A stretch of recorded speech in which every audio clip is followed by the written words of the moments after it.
Вітаю! Сьогодні 17 серпня, Трускавець, Україна.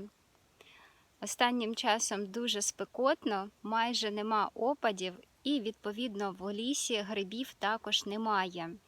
За останні 2 тижні я знаходила тільки трошки сироїжок.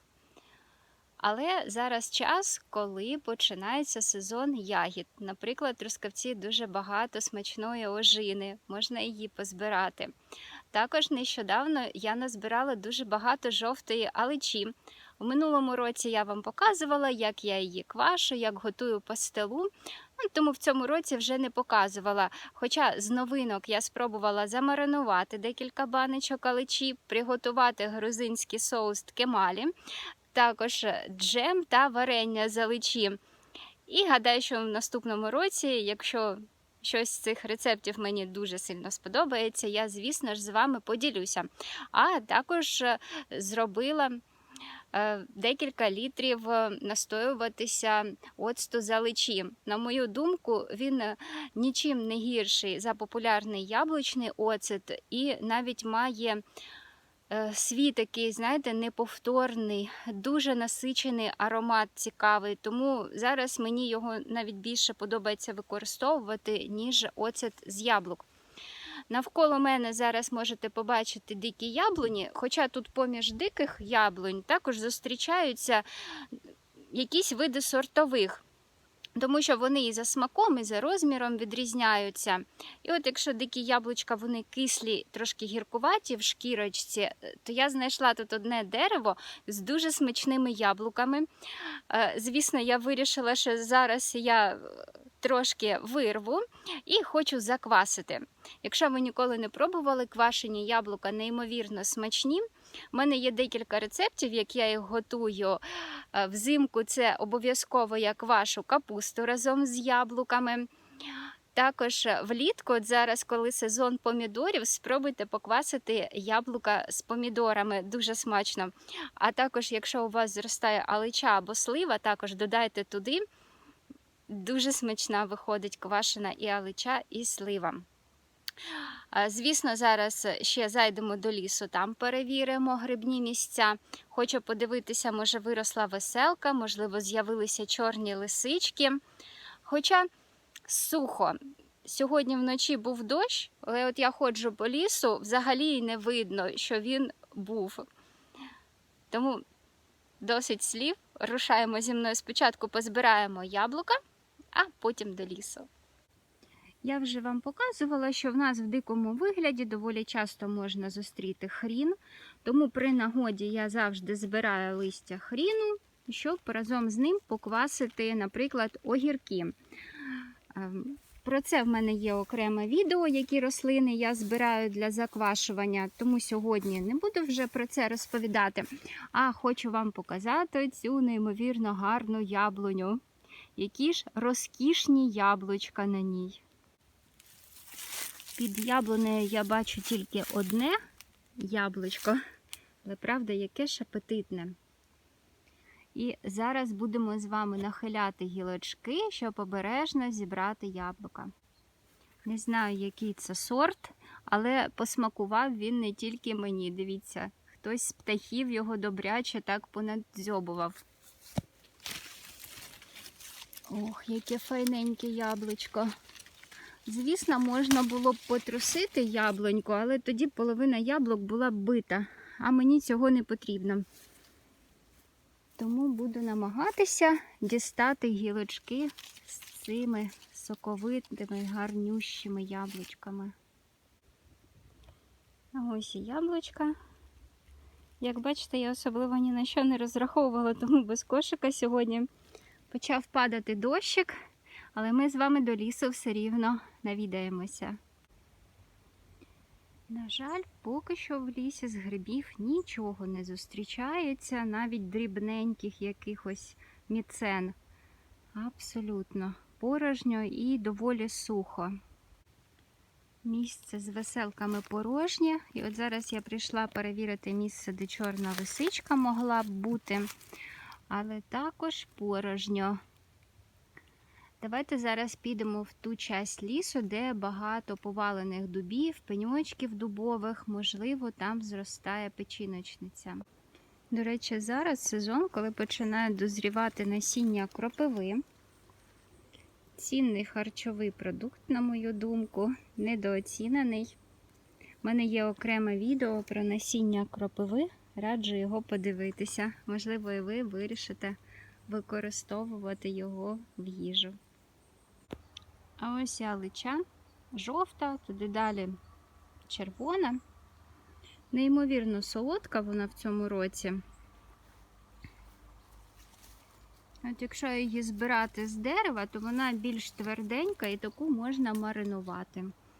А якщо збирати з землі, вона неймовірно солодка і ароматна і підходить для соусів, джемів, пастили.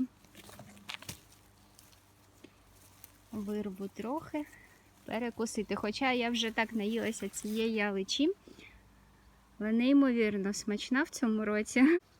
Хочу вам ще раз показати цю красу, наскільки багато в лісах Трускавця галичі. То, до речі, червоніє калина, вже скоро дозріє. Галича. Ось. Сподіваюся, вам видно жовті гілки. Ось також галича. А ми з вами зараз підемо ось туди в ліс. На сонці починають зріти вже ягоди чорної бузини. Неймовірно корисні.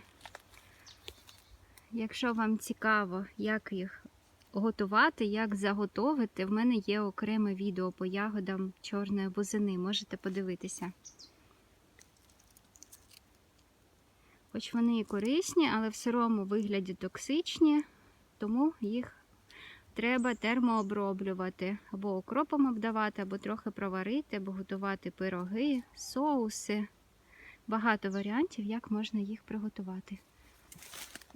О, і кропива красуня. Це все мертва дубова деревина.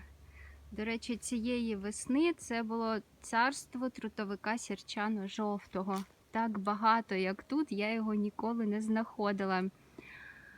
Звісно, що не на кожному поваленому дереві, тому є вірогідність, що і печіночниця тут також може бути. Якщо ви не знали, печіночниця та трутовик сірчано-жовтий – це деревинні гриби.